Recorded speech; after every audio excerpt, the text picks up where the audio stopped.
Hello, मैं हूं हरप्रीत। आज हम बात करेंगे लिसनिंग के बारे में।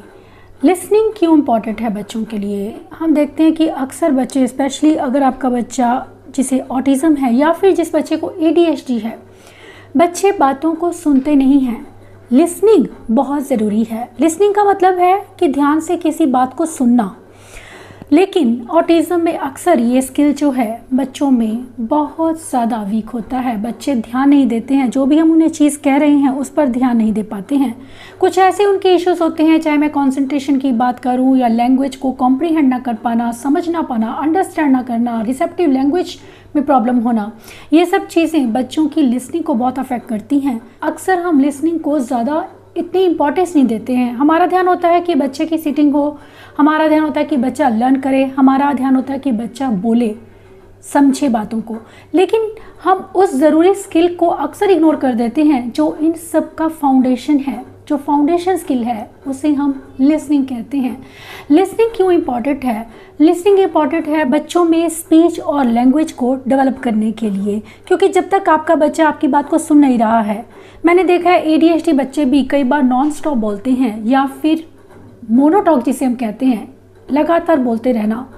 वो एक चीज़ उनमें डेवलप लिसनिंग की हो ही नहीं पाती है, क्योंकि हम लिसनिंग पर अक्सर काम नहीं करते हैं। हम अक्सर स्पीच पर ही काम करते हैं, लेकिन हमें लिसनिंग पर भी काम करना है। आज हम मेरी कुछ एक्टिविटीज़ ऐसी ही हैं जो बच्चों में घर पर ही आपको लिसनिंग स्किल्स को इम्प्रूव करने में हेल्प करेंगी। लिसनिंग क्यों ज़रूरी है? लिसनिंग ज़रूरी है बच्चों में कम्युनिकेशन स्किल्स को डेवलप करने के लिए। लोग कहते हैं कि बच्चा हमारी बातों को, क्वेश्चन को आंसर नहीं करता है, खुद से क्वेश्चन नहीं करता है, क्योंकि आपके बच्चे आपको ध्यान से सुनते नहीं हैं। अगर वो सुनते हैं तो इसका असर उनके कम्युनिकेशन पर ज़रूर होता है। बच्चे सब सीखते हैं, लेकिन ज़रूरी होता है उनमें लिसनिंग स्किल्स को डेवलप करना। दूसरा होता है ऑडिटरी परसेप्शन, यानी कि चीज़ को समझना, उसे कॉम्प्रीहेंड करना। जो भी चीज़ हमने देखी है उसकी प्रोसेसिंग की हमें कहाँ पर ध्यान देना है। टीवी चल रहा है, मम्मा बोल रही है, मुझे आवाज़ लगा रही है, तो मुझे म्यूज़िक नहीं सुनना है, मुझे मम्मा की आवाज़ को सुनना है। ये चीज़ें बच्चे इस डिफरेंस को समझ पाएँ। लिसनिंग इसलिए ज़रूरी है क्योंकि लिसनिंग से बच्चे सिर्फ ये नहीं समझते हैं कि मुझे ध्यान देना है, सुनना है, बल्कि वे यह भी समझते हैं कि मुझे किस बात पर ध्यान देना है। इसके अलावा स्कूल में या घर में इंस्ट्रक्शन को फॉलो करना। जिन बच्चों को लिसनिंग में प्रॉब्लम होती है, अक्सर बच्चे कमांड को फॉलो नहीं कर पाते हैं। स्कूल से भी कंप्लेन आती है कि टीचर्स का ये कहना होता है कि बच्चे बात सुनते नहीं हैं। घर पर भी बच्चे आपकी बातों को ध्यान नहीं देते हैं। इसके अलावा घर और स्कूल में दूसरों के साथ एक रिलेशन बनाने में, जो हम अक्सर चाहते हैं कि हमारे बच्चों का सोशल रिलेशन बने, बच्चे सोशली कंफर्टेबल हो पाएँ, दूसरे लोगों से कनेक्ट हो पाएँ, लेकिन उसके लिए बहुत ज़रूरी होता है बच्चों में लिसनिंग स्किल्स का होना, ताकि बच्चे अगर किसी से बात करें तो दूसरों को सुने भी। क्योंकि लोग अक्सर एक इंसान लगातार बोल रहा है उसे सुनने में इंटरेस्टेड नहीं होते हैं। हमें दूसरों की बात को सुनना है और खुद बोलना है। ये एक चीज़ उन्हें सिखानी ज़रूरी है, और हम घर पर ही बहुत ही इजी वेज में बच्चों की लिसनिंग पर काम कर सकते हैं। लिसनिंग बच्चों की समझ, उनकी सुनने की क्षमता को एक्सप्रेस करता है कि बच्चे को कितनी समझ है, वो कितना आपकी बात को समझ रहा है। क्योंकि ध्यान देकर किसी चीज़ पर सुनना, फोकस करना उस चीज़ पर जो हमारे लिए इम्पॉर्टेंट है, इसके लिए भी कॉग्निशन की ज़रूरत होती है। अगर आप घर पर ही बच्चों को 10 से 15 मिनट डेली इस स्किल पर काम करते हैं, इन एक्टिविटीज़ के साथ में जो मैं आपके साथ शेयर करने वाली हूँ, तो आप बच्चों में डेफिनेटली विद इन 1 और 2 मंथ्स बच्चों की लिसनिंग में इम्प्रूवमेंट ज़रूर देखेंगे। घर पर ही हम बच्चों की लिसनिंग को किस तरह से इम्प्रूव कर सकते हैं, अब इस बारे में बात करेंगे। सबसे पहले एक्टिविटी होती है शेकर्स की। कोई भी चीज़ आपने हाथ में ली है, आपने चावल लिए हैं, बीड्स लिए हैं, कॉइन्स लिए हैं, इवन इफ़ अगर आपके चाइल्ड को ऑडिटरी प्रोसेसिंग में प्रॉब्लम है, उनके लिए भी ये एक्टिविटी बहुत ही यूज़फुल है कि आप उसे शेक करें और बच्चे को सुनाएं कि ये साउंड जो है ये किस चीज़ की साउंड है, गेस करना उस चीज़ को। इससे आप बच्चे के कॉग्निशन पर काम करें, उसकी ऑडिटरी प्रोसेसिंग पर काम करें और साथ ही काम करें हैं उसकी लिसनिंग पर। अगर आपके बच्चे का अटेंशन स्पैन बहुत कम है तो ये बहुत अच्छी स्टार्टिंग गेम रहती है कि आप बच्चे के साथ में इस तरह की एक्टिविटीज़ करें कि बच्चे को साउंड सुनाएं डिफरेंट साउंड सुना सकते हैं और बच्चे से पूछ सकते हैं कि ये साउंड किस चीज़ की है। आप एनिमल साउंड ले सकते हैं, आप चाहें तो व्हीकल की साउंड्स ले सकते हैं या फिर नॉर्मल इन्वायरमेंटल साउंड्स ले सकते हैं। घर पर ही पड़े अप्लाइंसेस को आप यूज़ कर सकते हैं। बच्चे को ब्लाइंड फोल्ड करके आप पूछ सकते हैं, मिक्सर ऑन किया तो पूछा कि किस चीज़ की आवाज़ थी, या टैप को ऑन किया तो वो किस चीज़ की आवाज़ थी। ये चीज़ें, पानी की आवाज़, मिक्सर ग्राइंडर की, वैक्यूम क्लीनर की आवाज़, इन सब आवाज़ों से बच्चे का परिचय करवाना बहुत ज़रूरी है। और टीवी की साउंड के साथ में अपनी आवाज़ को बताना कि ये किसकी आवाज़ थी। इस एक्टिविटी में मैंने बच्चे को आइज़ क्लोज़ करने के लिए बोला है और डिफरेंट चीज़ों के साथ मैं टेबल को टैप कर रही हूँ। मैंने स्पून रखा है, ब्लॉक रखा है, अपना हाथ रखा है। बच्चे को आइडेंटिफाई करना है कि मैंने किस चीज़ से टैप किया था। बच्चा साउंड को समझता है, ध्यान से सुनता है और उसे आइडेंटिफाई कर पाता है। दूसरी एक्टिविटी में अगेन बच्चे को आइज़ क्लोज़ करनी है। आप चाहें तो ब्लाइंड फोल्ड कर सकते हैं और मैं क्लैप कर रही हूँ और बच्चे से पूछ रही हूँ कि मैंने कितने टाइम क्लैप किया था। ये एक्टिविटी भी बच्चों को काफ़ी देर तक फोकस रख सकती है। आप टाइम के ड्यूरेशन को, क्लैपिंग की फ्रीक्वेंसी को बढ़ा सकते हैं। ऐसे बच्चे फोकस करना शुरू कर देते हैं। जो बच्चे आपको सुनते नहीं हैं, अपने फैमिली मेम्बर्स की वॉइस को रिकॉर्ड कीजिए और उसे सुनाइए। हर एक वॉइस को बच्चा आइडेंटिफाई कर पाए। इसमें बच्चे लिसन करना शुरू करते हैं। जो बच्चे आपकी आवाज़ को ध्यान नहीं देते हैं, उन बच्चों के लिए ये एक्टिविटी बहुत ही बेनिफिशियल है।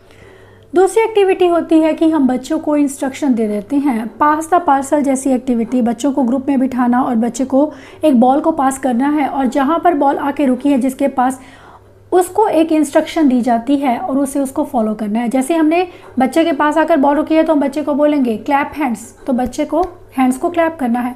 बच्चा उस वक्त आपकी इंस्ट्रक्शन को ध्यान से सुनता है कि मुझे क्या कहा जा रहा है। इंस्ट्रक्शन आपकी सिंपल और शॉर्ट होनी चाहिए इनिशियली, बिगिनिंग में, लेकिन धीरे धीरे आप उस इंस्ट्रक्शन को एक्सपेंड कर सकते हैं जैसे जैसे आपके बच्चे का कॉन्सेंट्रेशन लेवल बढ़ता है।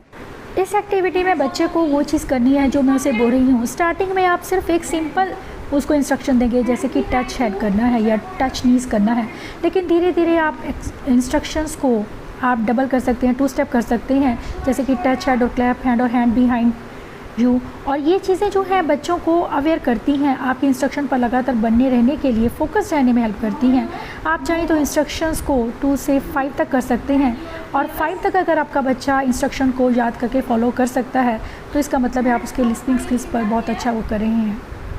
जो हमारी दूसरी एक्टिविटी होती है उसमें हम बच्चों को सिंपल इंस्ट्रक्शंस देते हैं, जैसे कि इसे पॉइंट करो, वो मुझे उठाकर दो। सामने पड़ी चीज़ों में से बच्चे को कोई एक चीज़ आपको उठाकर देनी है। आपने 5 या 7 चीज़ें रखी हैं।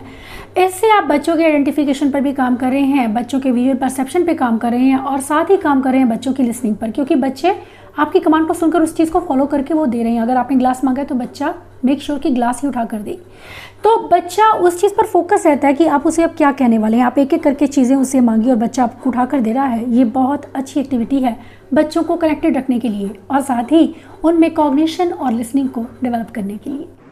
अगर आपका बच्चा छोटा है तो आप उसे सिंपली चीज़ देने के लिए बोल सकते हैं, ऑब्जेक्ट देने के लिए बोल सकते हैं, लेकिन अगर आपके बच्चे का अंडरस्टैंडिंग लेवल अच्छा है तो आप बच्चे को चीज़ को बारे में डिस्क्राइब करेंगे और बच्चे को उस चीज़ को आइडेंटिफाई करके आपको देना है। आप चाहें तो बच्चे को फंक्शन बता सकते हैं, आप चाहें तो एट्रीब्यूट्स बता सकते हैं या फिर सिंपली उसे डिस्क्राइब कर सकते हैं। तीसरी जो एक्टिविटी है उसमें हम बच्चे को कुछ एक सेकंड्स के लिए 10 सेकंड में हम 3 या 4 साउंड बच्चे को सुना सकते हैं। अलग अलग साउंड्स हों जो जिसमें आप रिकॉर्ड कर सकते हैं या फिर बच्चे को सिंपली आप शेक करके बता सकते हैं और बच्चे को पूछ सकते हैं कि हमने ये जो है दूसरा लेवल होगा। पहले फर्स्ट लेवल में हमने बच्चे को एक सिंपल साउंड सुनाई थी और बच्चे को गेस करने के लिए बोला था। अब इसमें हम बच्चे को आंखें बंद करने के लिए बोलेंगे और हमने 3 से 4 साउंड्स बच्चे को सुनाई हैं 10 सेकंड्स में, तो बच्चे को उन साउंड्स को कि उसने कितनी साउंड सुनी थी, कौन कौन सी चीज़ की साउंड्स थी, वो उसे आइडेंटिफाई करके बताना है। इस एक्टिविटी में मैंने 5 कलर्स बोले हैं जो बच्चे को ध्यान से सुनना है और मुझे फिर बाद में बताना है कि उसने कितने कलर्स सुने हैं। मैंने उसे पहले से ही बताया कि आपको सुनना है ताकि बच्चा ध्यान से सुने।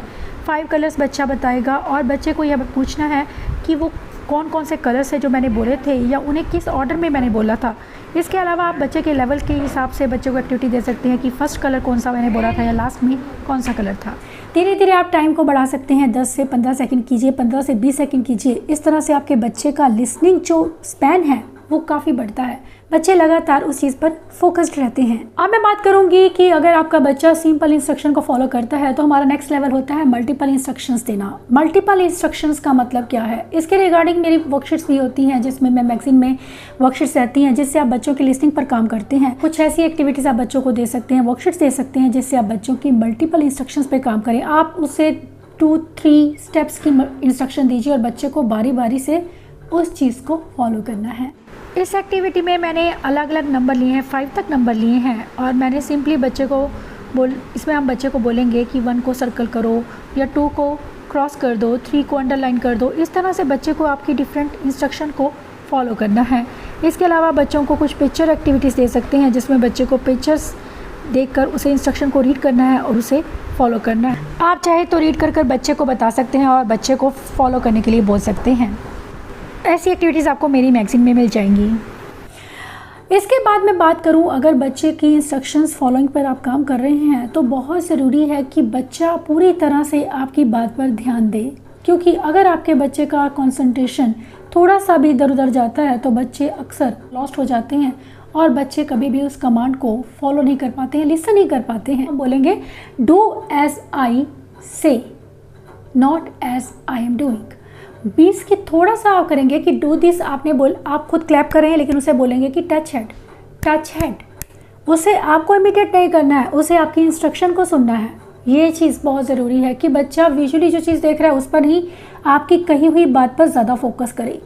ये चीज़ें जब आप डिफ्रेंशिएट करके जिस तरह से, क्योंकि आपके बच्चे के कॉग्निशन पर बहुत डिपेंड होता है, और इस जो मेरा वीडियो है इसमें वो सभी एक्टिविटीज़ हैं जो आप बिल्कुल छोटे लेवल से, बेसिक लेवल से स्टार्ट कर सकते हैं और उसे आगे तक लेकर जा सकते हैं। जब बच्चा स्कूल गोइंग है तो हम ये एक्टिविटी बच्चों के साथ कर सकते हैं कि टच है, हम खुद क्लैप कर रहे हैं या हम कोई भी कुछ और कर रहे हैं लेकिन बच्चे को हम कुछ और करने के लिए बोल रहे हैं। बहुत ही यूजफुल एक्टिविटी है बच्चों की ऑडिटरी प्रोसेसिंग पर काम करने के लिए, उनकी लिसनिंग पर काम करने के लिए। जब मैं छोटी थी तो मुझे अच्छे से याद है कि मेरी लिसनिंग इतनी स्ट्रॉन्ग नहीं थी, लेकिन एक पर्सन ने मेरी लिसनिंग को बहुत ज़्यादा स्ट्रॉन्ग किया था। हमारी फैमिली में एक और लेडी हुआ करती थी जो कि मुझसे या किसी से भी ये अक्सर पूछा करती थी कि मैंने अभी क्या बोला है। कोई भी वो चीज़ बोलती थी और हम मजबूर हो जाते थे उस चीज़ को सुनने के लिए, क्योंकि वो अक्सर डांट दिया करती थी कि अगर तुमने सुना क्यों नहीं कि मैंने क्या बोला है। वो अक्सर बात करने के बाद पूछती थी कि मैंने क्या बोला था। तो ये एक चीज़ भी आपको बहुत हेल्प करती है। ये एक मेरा एक्सपीरियंस है और इस चीज़ से मेरी लिसनिंग बहुत बढ़ी। मैं उनकी हर बात को ध्यान से सुनती थी, क्योंकि आपका बच्चा भी आपकी बात को ध्यान से सुने। इसके लिए बहुत ज़रूरी है कि आप बच्चे से यह पूछते रहें कि अभी मैंने क्या बोला था, किस बारे में बात की थी। ये चीज़ें भी बच्चों में लिसनिंग स्किल्स को बढ़ाती हैं। इसके अलावा बच्चे को स्टोरी सुनाना। स्टोरी सुनाने का मतलब है कि आपके बच्चे का कंसंट्रेशन कम है लेकिन वो बोलता है, तो मैंने अगर पूछा है कि कौन था स्टोरी में, अच्छा बोलेगा अगर वो ध्यान से सुन रहा है। ये स्टोरी हम जैसे जैसे एक्सपेंड करते हैं उसके रिगार्डिंग हम क्वेश्चन पूछेंगे और आप बच्चों को और ऐसी स्टोरी सुना सकते हैं जैसे कि लॉयन है, लॉयन की एक रैट के साथ रैट तंग कर रहा था। इस तरह से बहुत सी ऐसी स्टोरीज आपको मेरी मैगजीन में मिलेंगी जिसको आप सुनाकर बच्चे को उसके रिगार्डिंग क्वेश्चंस पूछ सकते हैं, ताकि आपको यह पता लगे कि आपका बच्चा कितना फोकस्ड था उस पर। आपके बच्चे धीरे धीरे ध्यान देना शुरू करते हैं अगर आप बच्चों से उसके रिगार्डिंग क्वेश्चन पूछना शुरू करते हैं कि ये क्या था इसमें, या ये क्यों हुआ, ये कैसे हुआ। ये सब चीज़ें भी बच्चों में कॉग्निशन को बढ़ाती हैं, उनमें लैंग्वेज स्किल्स को डेवलप करती हैं और इसके साथ ही इम्प्रूव करती हैं उनके लिसनिंग स्किल्स को। इसके अलावा आप एक्शन राइम्स को यूज़ कर सकते हैं। अगर मैंने बोला है कि टच योर शोल्डर, तो बच्चे को शोल्डर को टच करना है। इस तरह से जैसे जैसे आप इंस्ट्रक्शन देते जा रहे हैं राइम को, बच्चे को आपके उस इंस्ट्रक्शन को सुनकर राइम के थ्रू आप राइम बोल रहे हैं उसे फॉलो करना है। इसके अलावा हम बच्चों को कुछ वर्कशीट्स दे सकते हैं कि किसी चीज़ में हमें क्या करना है। पिक्चर ड्रॉ करने के लिए बोल सकते हैं। ये एक्टिविटी है ड्राइंग पर बेस्ड। बच्चे को ड्रॉ करना है आपकी इंस्ट्रक्शंस को फॉलो करते हुए। इसमें मैं बच्चे को हाउस बोल रही हूँ, पहले हाउस बनाया उसने, फिर मैंने बोला कि लेफ़्ट साइड में आपको सन बनाना है, फिर अब द हाउस 3 बर्ड्स बनाने हैं। मेक श्योर कि आपका बच्चा इंस्ट्रक्शन को फॉलो कर पाए। बच्चे के लेवल के अकॉर्डिंग आप एक्टिविटी को कम या ज़्यादा बढ़ा सकते हैं, क्योंकि जैसे जैसे आप इंस्ट्रक्शन बढ़ा रहे हैं बच्चे का कॉन्सेंट्रेशन, उसका अटेंशन स्पैन बढ़ता है। एक और बहुत इंपॉर्टेंट चीज़ है कि इन एक्टिविटीज़ के साथ साथ बच्चे को इनकरेज करते रहना, उन्हें प्रेस करते रहना उनकी लिसनिंग के लिए। अगर आपका बच्चा आपको सही से सुन रहा है और वो चीज़ को फॉलो कर रहा है आपकी डायरेक्शन को, तो ज़रूरत है उस टाइम पर बच्चे को प्रेस करने की, उसे रिवॉर्ड करने की। जब आप ये चीज़ें करते हैं तो बच्चों में लिसनिंग स्किल्स अपने आप बढ़ने शुरू होते हैं और बच्चे, आप देखेंगे कि बच्चे आपकी बातों को सुनेंगे, समझेंगे और वो खुद से भी बोलना शुरू करेंगे, क्योंकि स्पीच और लैंग्वेज की पहली जो सीढ़ी, फर्स्ट स्टेप होता है वो होता है लिसनिंग, और हमें इसे बिल्कुल स्किप नहीं करना है। ये वीडियो आपको डेफिनेटली हेल्प करेगा बच्चों में लिसनिंग स्किल्स को डेवलप करने के लिए, उन्हें इंप्रूव करने के लिए। Thanks for watching.